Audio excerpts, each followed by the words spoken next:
Bonjour et bienvenue sur Parole d'experts. Dans cette émission produite par Emergence Magazine, nous accueillons des experts qui vont nous aider à décrypter, à analyser les dynamiques économiques qui régissent le marché local et le marché régional. Dans cet épisode, nous accueillons Amina Habib. Amina Habib est une entrepreneure, directrice générale de Habib Holding, créatrice de contenu, blogueuse business, auteure et conférencière. Bienvenue et merci d'avoir accepté l'invitation. Je suis vraiment heureuse aujourd'hui de participer à cette émission et de donner ma parole d'expert. Donc, notre objectif aujourd'hui est de mettre un peu en lumière le rôle de l'entrepreneuriat sur le marché mauritanien, comment il peut aider à régler des problèmes, mais aussi quels sont les défis auxquels les entrepreneurs font face, quelles sont les opportunités qui existent sur le marché mauritanien et où se situe la Mauritanie par rapport à la sous-région. Dans ce cadre, ma première question va être quelle est la situation, si on devrait la résumer, de l'entrepreneuriat en Mauritanie?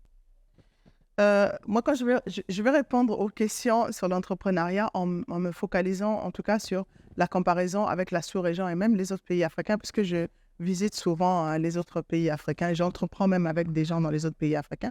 Je sais quand même qu'on est sur la bonne voie. Il y a des choses qui sont en train d'être faites. On est en route. Le climat des affaires, donc ça fait 2 à 3 ans où le gouvernement fait tout pour améliorer le climat des affaires, pour permettre aux gens surtout de créer facilement leurs entreprises. On a éventuellement le guichet unique aujourd'hui, qui est une structure bien établie où on peut facilement créer son entreprise. Mais une fois, comme je le dis, l'entrepreneuriat, ce n'est pas seulement la création d'entreprise. Il y a certains mécanismes qui doivent être mis en place pour que les choses se fassent normalement. Mais je trouve qu'on est en bonne voie. Et si on devait être un peu plus concret, quels sont par exemple les dispositifs que vous avez vus qui sont mis en place en Mauritanie qui permettent de mieux promouvoir l'entrepreneuriat et de mieux faciliter son développement? Et donc, déjà, je vais parler pour les jeunes. On a le projet, mon projet, mon avenir, qui est connu de tout le monde, qui est un projet qui a été mis en place pour faciliter l'accès au financement pour les jeunes, parce que l'épine du projet qu'on a dans l'entrepreneuriat, c'est les financements. Et donc, mon projet, mon avenir, de ce que moi j'ai vu, des retours que j'ai des jeunes, et là, ça permet en tout cas à certaines personnes qui ont des petites activités de pouvoir se faire financer, même si on ne parle pas de gros financement, mais c'est déjà des choses qui essayent de faire avancer les choses. Donc ça, c'est au niveau de l'État. Après, on a certaines structures ici, comme Cosmos, qui ont des incubateurs qui leur permettent d'aider les jeunes à se faire financer. Il y a le BNC Business Challenge où j'étais jury la dernière fois. Et donc, il y a pas mal de structures aujourd'hui, donc étatiques et même dans le privé, qui essaient de faire des choses pour pouvoir aider les jeunes à bénéficier des financements, parce que c'est ça aussi le gros du problème. Et après, j'ai parlé du guichet unique. J'en parle là où je vais pour dire qu'aujourd'hui, on a une structure digne de ce nom qui permet aux gens de créer leurs entreprises en toute sécurité. Et puis, je vais compléter, il y a le Startup Act qui a été validé par la dernière fois. Donc, tout ça, c'est des mécanismes. C'est vrai que ça prend du temps, mais c'est des bonnes choses qui sont en train d'être mises en place. Et puis après, moi, je parle de mon projet à moi aussi, j'ai une ONG où j'essaie aussi de créer à ma façon, avec des partenaires qu'on a, certains mécanismes aussi pour pouvoir aider les jeunes à bénéficier des petits financements, à être formés aussi. Donc, voilà, on est dans la bonne dynamique. Oui, je trouve que la formation, c'est primordial aujourd'hui. Avoir de l'argent, c'est bien, les financements, c'est bien, mais il faut avoir les bases, et les bases, c'est la formation. Ouais. Et selon votre analyse en tant qu'entrepreneur, qu'est-ce qui manque aussi dans tout ce qui est en train d'être mis en place? C'est-à-dire, quels autres dispositifs pourraient être mis en place qui pourraient mieux encore promouvoir l'entrepreneuriat en Mauritanie? Moi, je pense que les mécanismes qui sont mis en place sont déjà pas mal, mais je trouve qu'on a besoin peut-être d'avoir plus de structures qui viendront renforcer ce qui est déjà mis en place. Voilà, plus d'incubateurs, plus de vrais incubateurs, en fait. Voilà, des vrais incubateurs qui viendront soutenir déjà ce qui est mis en place. Avant de devenir entrepreneur, vous étiez cadre dans la banque. Comment s'est passée votre transition de l'emploi à l'entrepreneuriat? Était-ce compliqués. Quels étaient les défis? Moi, je vais dire que la transition, elle s'est passée en douceur parce que j'étais salariée, mais j'ai toujours eu des activités, quoi. Ça date pas d'aujourd'hui. J'ai toujours fait un petit commerce, j'ai toujours participé à des marchés, j'ai toujours fait des choses en parallèle. Et donc, mais sans avoir une idée qu'un jour, j'allais passer de l'autre côté. Mais après les 6 dernières années, avant de quitter mon poste, j'ai commencé à m'occuper des PME locales. Et donc, j'ai vu en fait le travail des entrepreneurs vraiment sur le terrain, ce qu'ils faisaient et tout ça. Et ça a commencé à m'intéresser parce que je discutais avec certains d'entre eux et je me disais que j'avais énormément de potentiel. Avec toutes les connaissances que j'avais acquises, je me disais que j'aimerais aussi être comme eux. Et parce que je sais qu'avec toutes les connaissances que j'ai, je pouvais même faire mieux que certains d'entre eux qui avaient pu réussir. Après, la prise de décision, elle a été compliquée parce que j'aimais bien ce que je faisais. Et c'était pas facile d'être cadre et de quitter son emploi. Mais à un moment, j'avais fait le tour de la question par rapport j'avais quand même fait 15 ans dans le service, 6 ans sur le même poste. J'étais à ma 6e année sur le même poste. J'étais fatiguée, j'étais stressée. Et moi, je dis toujours que avoir travaillé sur les PME, ça a été un cadeau empoisonné pour moi, en fait. Parce que euh, en connaissant les problèmes du terrain, justement, les problèmes de financement, les problèmes de structuration, j'ai voulu, à ma manière, donner un coup de main à ça par rapport à la connaissance du terrain. Mais le revers de la médaille de ce métier que je faisais, c'est que les PME, ou en tout cas l'entrepreneuriat, c'est quelque chose de sensible. Et donc, forcément, les choses ne se passent pas comme on le veut. Après, ça devient un sujet à stress comme pas possible. Et puis, voilà, je me suis dit, OK, il est peut-être temps que je parte faire autre chose. J'avais tout simplement fait le tour de la question et puis j'étais fatiguée, voilà. Et aujourd'hui, dans votre vie d'entrepreneur d'aujourd'hui, que diriez-vous sont les défis que rencontre un entrepreneur mauritanien au quotidien? Les défis, déjà, c'est les problèmes d'argent. On a tout le temps des problèmes d'argent. Bah oui, on a tout le temps des problèmes d'argent. On rencontre énormément de problèmes d'argent parce que on le dit tous que c'est pas facile d'avoir des marchés, c'est pas facile d'avoir des contrats. Le marché, il est petit. On est des centaines de personnes à chercher à avoir quelque chose. Donc, il faut être très combatif pour pouvoir avoir quelque chose. On a vraiment des problèmes d'argent. Moi, c'est ça mon problème.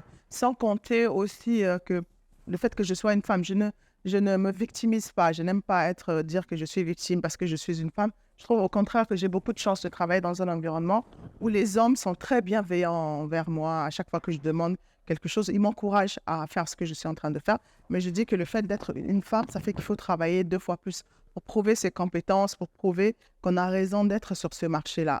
Et donc, moi, c'est ça les principaux défis où quand même, il y a toujours un regard qui dit, mais oui, qu'est-ce qu'elle fait là? Qu'est-ce qu'elle veut? Pourquoi elle cherche ça? Il y a toujours ces questions. Mais une fois qu'on a dépassé ces barrières-là, et ça va. Et au-delà de ces défis, pensez-vous qu'aujourd'hui, pour les entrepreneurs mauritaniens, parce que diriger une entreprise, c'est beaucoup plus facile lorsqu'on a des ressources humaines qui sont compétentes. Direz-vous que c'est un défi que rencontrent les entrepreneurs? Oui, pour pouvoir bien mener ses tâches en tant qu'entrepreneur, il faut avoir des gens, une équipe autour de soi. Et je le disais, j'ai fait une vidéo il y a quelques jours où je disais que quand on est un jeune entrepreneur, les gens ont tendance à ne pas vous faire confiance. Ils ne veulent pas travailler pour vous parce que vous êtes une petite structure où votre structure repose sur vous. Donc, il faut qu'ils aient énormément confiance en vous pour quitter un emploi ou carrément pour postuler. Donc, généralement, on rencontre des gens qui postulent juste parce qu'ils veulent, bon, en attendant de trouver quelque chose de mieux. Ce pas des gens qui nous font vraiment, vraiment confiance. Et donc, après, on a 2 choix. Soit on se fâche, on fait tout seul, ce qui est complètement compliqué. Soit on se dit que c'est normal, on est en début d'activité, personne ne va nous faire confiance. On prend des gens qui veulent avancer avec nous. Et généralement, c'est des sortants d'université qui n'ont pas beaucoup d'expérience, que nous, on reprend, on forme, et puis qui font leur chemin avec nous. Mais c'est difficile, on n'arrive pas à avoir de très bons éléments. Même quand on propose un vrai salaire, il y a la confiance qui fait que les gens partent, quoi. Donc, c'est un quotidien semé d'embûches, en fait, entre tous ces défis auxquels l'entrepreneur fait face. Et comment faites-vous face à ces défis, en fait? Comment les relevez? Que ce soit des défis liés au financement, au manque de fonds de roulement. Comment faites-vous face aux défis? Et avez-vous peur de l'échec? Parce que lorsqu'on parle d'un défi, souvent, c'est parce qu'il mène à l'échec de l'entrepreneur. Donc, je vais déjà répondre à comment je fais, par exemple, par rapport au financement. Pour avoir eu une carrière dans le monde des finances, je me méfie plus des financements qu'autre chose. Donc, après, c'est une décision. Chaque entrepreneur prend sa décision en fonction de son activité. Moi, mon activité a besoin de fonds plus ou moins. Qu'est-ce que j'ai fait?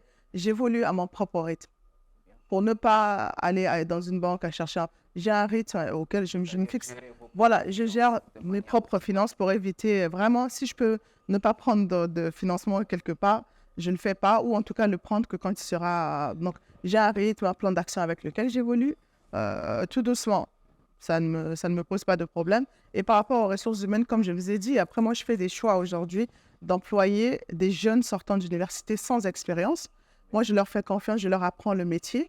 Après, c'est à eux de voir. S'ils veulent rester avec moi, ils restent. S'ils veulent partir, je ne leur en veux pas. Personne ne veut passer sa vie dans une petite entreprise. Encore, je me dis qu'ils me font confiance. Aujourd'hui, ils ne font même pas confiance à mon entreprise. Ils me font confiance à moi. En me voyant moi, ils se disent, je vais aller apprendre avec elle. Donc, ils apprennent avec moi. Ils restent. Il y a d'autres qui partent, ainsi de suite. Donc, il y a un turnover que j'ai mis en place pour ne pas avoir des problèmes. Et par rapport aux échecs, est-ce que j'ai peur des échecs? Moi, je n'ai pas peur des échecs. J'ai tellement échoué dans ma vie. J'ai échoué aux examens. J'ai échoué dans des trucs privés, publics. J'ai tellement échoué dans des choses. Aujourd'hui, souvent, je dépose je soumissionne aux appels d'offres. On ne me prend pas. Alors que je me dis que j'ai toutes les compétences qu'il faut. Il y a énormément de choses qui sont ratées dans ma vie, mais ça ne me dit rien, en fait. Parce que je me dis, pour moi, l'échec, je l'ai intégré dès le départ. Déjà, pour être là où je suis, ce n'était pas gagné. Donc, quand je suis là, je suis déjà contente d'être là. Et donc, je me dis, si ça ne marche pas, ce n'est pas grave. Au moins, j'aurais essayé d'être là où je suis. Donc, vraiment, je n'ai pas peur de l'échec. Et tout bon entrepreneur que vous allez rencontrer vous dira qu'il a échoué des centaines de fois avant d'être bien positionné. Donc, c'est le parcours, en fait. Ça fait partie du Oui, ça fait partie des entrepreneurs. Tous les entrepreneurs, pour ne pas dire tous. Vous avez parlé de planifier, par exemple, vos finances afin de pouvoir vous autofinancer, en quelque sorte. Pensez-vous que la planification, pas seulement au niveau des finances, mais de manière générale, est un manque dans le travail, en tout cas, des entrepreneurs mauritaniens, si on peut dire, de manière générale? Est-ce que c'est des gens qui planifient, vous direz? Et sinon, est-ce que c'est quelque chose qui les handicape? Pour avoir côtoyé pendant 6 ans d'affilée les plus grosses PME mauritaniennes, je peux vous dire qu'ils ne sont pas très nombreux qui planifient. Ils vivent au jour le jour. Après, je dis aussi que le marché mauritanien a la particularité d'être très instable. Donc, ceux qui sont comme moi, qui aiment planifier, c'est leur problème quand vous planifiez, mais généralement, c'est 50% qui marchent comme vous l'avez planifié. Et puis, il y a les autres qui vivent au jour le jour. Mais je trouve qu'il est quand même essentiel de planifier. Surtout si on n'a pas beaucoup d'argent, il faut planifier. En fait. Planifier, s'adapter au fur et à mesure. Oui, planifier, budgétiser, s'adapter, c'est important. Il ne faut pas faut pas gérer son entreprise comme on gère une boutique, je suis désolée, mais il y a une base. Et c'est cette base-là que je trouve qui manque beaucoup. Je pense qu'on doit travailler avec les nouveaux entrepreneurs pour leur donner les bases. Et c'est ce à quoi servent les incubateurs, comme j'en ai parlé tout à l'heure. Il nous faut plus d'incubateurs pour inculquer ces bases-là aux jeunes entrepreneurs. Et au-delà de la planification, selon vous, quels sont les autres facteurs qui contribuent actuellement même à l'échec des entrepreneurs mauritaniens? Vous insistez souvent dans vos conférences sur l'idée, mais au-delà de l'idée, au-delà du financement, qu'est-ce qui peut contribuer à l'échec d'un entrepreneur? Ouais, donc, au-delà de l'idée, il y a la planification, il y a un problème d'organisation, il y a un problème de structuration. Il faut être structuré. Moi, je me fatigue. Une partie du secteur privé mauritanien qui est complètement informel. Voilà, informel. Il faut se structurer. Il faut mettre des process en place pour gérer une entreprise. C'est un choix que vous faites. Soit vous restez dans l'informel, vous gérez votre entreprise comme vous le voulez, comme bon le semble, mais à la minute où vous vous dites que, OK, moi, je veux être un entrepreneur avec tout ce qu'il faut prendre le temps de vous structurer, il faut prendre le temps de mettre des process en marche, il faut prendre le temps d'automatiser le fonctionnement de votre entreprise.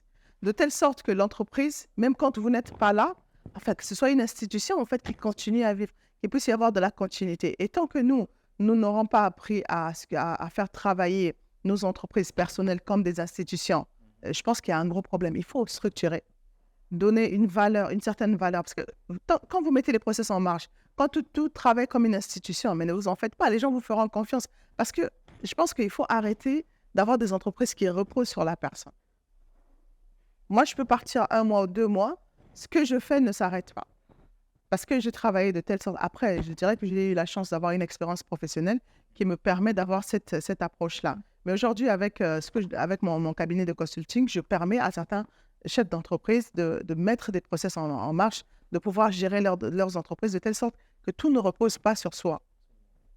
Donc, pour conclure, quel est le conseil ou les recommandations que vous donnerez aux entrepreneurs mauritaniens, tant jeunes que... Moi, je m'occupe des jeunes. Les vieux, je pense que s'ils sont arrivés là où ils sont, ça veut dire que c'est bon. Ils ont dépassé toutes les étapes. Moi, le conseil que je donnerais à tous ceux qui se sont encore récents dans l'entrepreneuriat, c'est vraiment d'être patient. Oui, la patience. La patience, c'est vraiment important parce que rien ne se passe comme on le veut. On peut commencer avec une activité X et au bout de 2-3 ans, se retrouver sur autre chose. Je parle de l'importance de savoir que nous sommes sur un marché qui est petit. Le marché mauritanien est très petit de par la densité de la population. Donc, il faut se réinventer à chaque fois. Il faut se réinventer. Moi, je vais vous raconter une anecdote. Il y a quelques années, quand j'étais encore en poste, là où je travaillais, j'avais des clients qui arrivaient avec des registres de commerce où c'était marqué « commerce général ». Je leur disais « Mais pourquoi vous mettez commerce général ?» Il faut préciser un truc. Ils disent « Le jour où tu passes de l'autre côté, tu comprendras pourquoi on met commerce général. » Parce qu'en fait, notre marché, c'est un marché d'opportunités. C'est-à-dire que vous pouvez vous lancer sur un secteur qui marche aujourd'hui, une année après, plus rien. Et donc, on va de l'autre côté. Donc, il faut avoir la capacité de se réinventer, de s'adapter. Même si après, les gens vous disent « Oui, mais qu'est-ce que vous faites au final ?» Sur le marché mauritanien, c'est difficile de se spécialiser. Parce qu'on est sur un marché qui est petit, on est sur un marché qui est instable, on est sur un marché d'opportunités. Donc, la patience, la capacité de se réinventer à chaque fois, et puis la polyvalence. Il faut être polyvalent. Il faut chercher à savoir maîtriser pas mal des choses. J'en parle parce qu'il y a cet aspect ressources humaines qui fait que si vous ne maîtrisez pas plusieurs choses, à un moment, les gens peuvent vous lâcher et voilà, vous vous retrouvez un peu dans n'importe quoi. Et puis aussi, il faut prendre le temps de structurer son activité, mettre des process en marche. C'est important. Ça, je crois qu'il faut le répéter. Il faut mettre des process en marche. Il faut structurer vos entreprises. Même si vous n'êtes que 2 ou 3 à travailler, il faut que vous sachiez que vous, en tant que CEO, vous faites ça. L'autre, en tant que responsable administratif, il fait ça. L'autre, il fait ça. Et que ce soit des processus tellement automatiques que même si les 2 ou 3 personnes ne sont pas là, l'entreprise continue de vivre. Absolument. Voilà. Donc, si vous donnez un mot de la fin, on va conclure. Je vais conclure en disant que voilà, tout n'est pas fait en Mauritanie, mais je trouve qu'on est vraiment en bonne voie. Et une fois de plus, comme j'ai dit, moi je compare avec ce qui se fait à l'étranger. On se plaint beaucoup, on se dit oui, il y a telle chose qui ne marche pas, il y a telle chose qui ne marche pas. Mais franchement, je trouve que les choses sont mises en place de telle sorte qu'aujourd'hui, l'entrepreneuriat puisse vraiment émerger de la bonne manière. Aujourd'hui, déjà le fait que moi je sois là pour vous en parler, il y a des conférences qui sont là, il y a des incubateurs qui se créent, il y a des mécanismes qui sont mis par l'État pour faciliter tout ça. Je pense qu'on est vraiment sur la bonne voie. Et donc, je ne suis pas la seule dans le domaine. Il y a d'autres personnes aussi qui le font. Il y a d'autres qui émergent encore. Et moi, sur 2024, j'ai dit que je vais travailler. Je vais travailler sur autre chose. Je vais arrêter de parler d'entrepreneuriat tout simplement. Je vais revenir à la base aussi de l'entrepreneuriat. C'est l'éducation financière et l'intelligence financière. C'est important. On travaille pour gagner de l'argent. Il faut savoir garder son argent. Il faut savoir bien utiliser son argent. Et ça, c'est vraiment l'une des bases aussi fondamentales sur laquelle je dois travailler. Donc, voilà, let's go, on continue. Voilà, nous arrivons à la fin de cet épisode. Merci de nous avoir suivis. Merci aussi à notre invité de nous avoir partagé ses conseils, son expertise. Et nous vous disons à très bientôt pour un autre épisode de Parole d'expert.